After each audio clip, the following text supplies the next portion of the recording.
Much. Uh, Mr. Logan,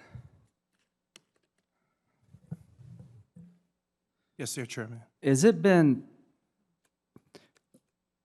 the talk, for lack of a better word, if the police officer getting out of the car is African American or a woman, does it change the equation? I'm a little older. I'm closer to Senator Booker's age. I'm almost 50 from Patterson, New Jersey. So Well, that's not old here. Yeah. I guess in my history, I was mainly growing up in New Jersey. I was pulled over mainly by white officers. So I imagine I was pulled over recently. Well, the point of the question is if policing is more like the community, do you think that helps the recruiting of minority officers and women? Yeah, Senator, I would say that in Camden, we had the officers walk around, talk to us, meet us, get to know us. And it was a very diverse police force as we shifted to the county. And that meant a whole lot. Do you think that means as much as hiring minority officers? Yes, that's what I'm saying. So Yeah, those okay. minority officers I got you. were vital. It's how you do it as much as who you are. Amen. Okay. Amen. All Because right. you could have a. I got you. You could I be- got you. Yeah, I know you're a preacher. I got to move on. I don't know. All right. So, Mayor Carter, are you with us? Yes, I am. Okay. Do you have the same problems in St. Paul they have in Minneapolis Mr. Chair, I would say. with policing? Yeah.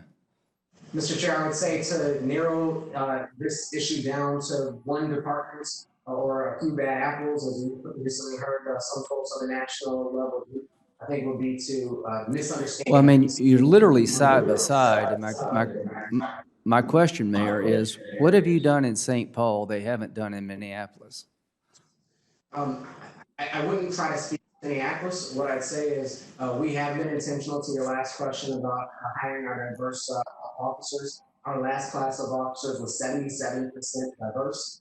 We have had, I think, strong and consistent leadership in our department. That's critical. But I would also tell you, we are not done correcting this culture. It's work that our police chief is always focused on. It's work that we know that we have to do as a community together. And I think it's work that requires us to do this, to approach this as at a national level, not just department by department. Okay. Ms. Gupta, during the 8 years of President Obama, was there an effort to get rid of qualified immunity for police officers? There were conversations in many corners. I'm not talking to about talk conversations. Was there any There was- legislation? There was not legislation. Was there any legislation to outlaw no-knock warrants?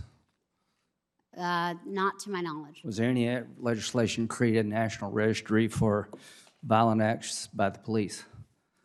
There were efforts to create the National Registry, I and mean, all of was it- these things were included in the 21st Century Policing. Well, I just missed a lot of that. So, you know, this is a tough time for the country, and Trump's a handful, but we're not here because of failings of one administration. We're here because of failing of society. And most of the things we want to do now could have been done 8 years ago. So let's do the things now that make sense. Yes, sir. Let's do the things now that we should have done 50 years ago. Now, I come from South Carolina. Tim and I have completely different experiences with the cops. There is no getting around that. And it is now time to have an honest conversation about why is that?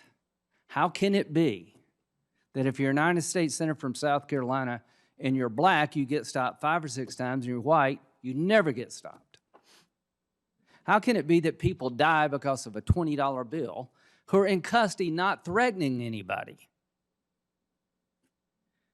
And here's what I worry about the most. It is hard to be a cop. Let's make sure that we don't destroy the ability to be a cop in the process of trying to fix things that need to be fixed. Qualified immunity is an intriguing idea to me. I don't want the cop to lose their house, but I do want people to have to think twice if they've got a police force about how to organize it and how to train it. Because that's when change will happen. It's when people feel the sting of bad policies. So to the extent that any of you on this side, on my Democratic colleagues, want to get there, count me in. There are a bunch of us who would like to get there. And if we get there, it'll be together. And I look forward to the discussion. And this will be the first of several hearings about what getting there looks like. Senator Feinstein.